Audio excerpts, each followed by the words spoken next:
ازيكم حبايبي؟ عاملين ايه؟ النهارده معانا احلى فرايد تشيكن ممكن تاكلوها. معانا هنا الفراخ بتاعتنا وتوابل بصل باودر وتوم باودر وبابريكا وكمون وتوابل السبع بهارات، ومعانا فلفل ومعانا بابريكا.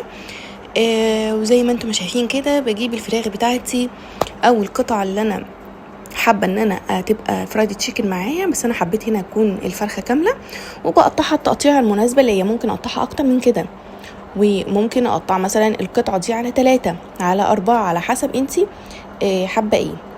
زي ما انتم شايفين بالشكل ده اهو، زي ما انتم شايفين. هنا بقى قطعه الصدر بقطعها مثلا على 2 على 3 على 4 زي ما قلت لكم، زي ما انتم شايفين. وبعد كده باخدها اخر شطفه معانا بعد التقطيع بالشكل ده، واكون عندي التوابل بتاعتي احطها في طبق غويط، ويكون عندي هنا بقى صويا صوص احط منه حوالي من معلقتين الكبار بالشكل ده. وعندي هنا بقى تكون ميه معدنيه او ميه فلتره، وبحط حوالي نص كوبايه ميه، واقلبهم كويس جدا التوابل بالميه وبالصويا صوص زي ما انتم شايفين بالشكل ده. بعد ما خلاص دوبت وعملت ميكس لكل التوابل بالميه بالصويا صوص، عندي بقى بصوا بقى بالشكل ده ابدا ان انا اخرم الفراخ بتاعتي بالشكل ده علشان التوابل تخش في اللحمه من جوه. كل قطعه لازم اخرمها كده،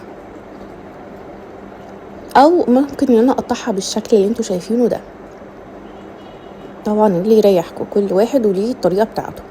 وابدا بقى ان انا اخلي كل التوابل ديت تخش جوه اللحمه نفسها. لازم تكون القطعه عندي دي لازم تكون شاربه كل التوابل.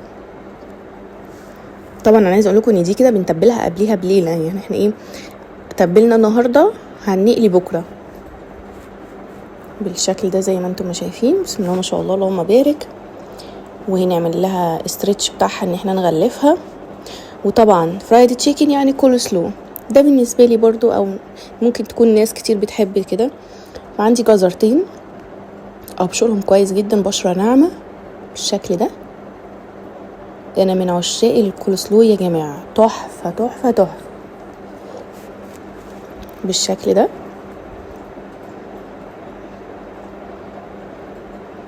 واحطهم في طبق غويط، وابدا ان انا اقطع الكرنبايه بتاعتي.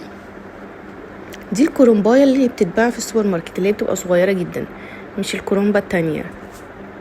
واقطعها تقطيع رفيع جدا.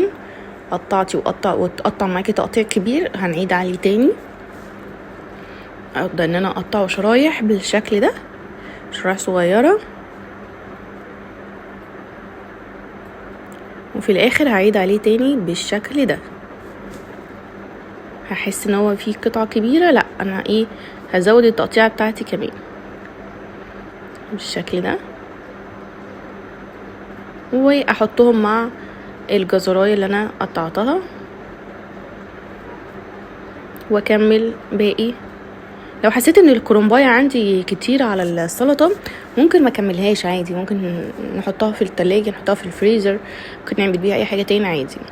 طيب انا ما عنديش عسل، فقررت ان انا احط سكر، مع ان العسل دي خطوه اساسيه جدا في الكول سلو، بس برضو السكر مش هيخسر يعني. رشه ملح زي ما انتم شايفين. فعايزه اقول لكم ان السكر اصلا هيدوب مع الكلام ده، مش هتحسوا بيه خالص. ورشه فلفل هنا معايا بالشكل ده. عندي هنا بقى رشه من الكمون، يعني كتروا كمون في الكول سلو انا بالنسبه لي.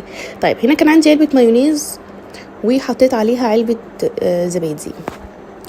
يعني الزبادي اختياريه، هي مش اساسيه. انا حسيت ان انا محتاجه احط علبه الزبادي جدا في الكول سلو بالشكل ده. ونبدا ان احنا نقلبهم، برضو هتبقى قبليها بليله.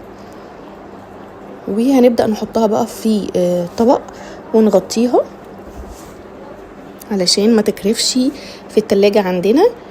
وبعد ما نشيل الغطا تبقى بالشكل ده. طيب نيجي بقى الخطوه الاخيره بقى في الفراخ، ان احنا هنجيب عندي هنا دقيق ونشا ورشه ملح.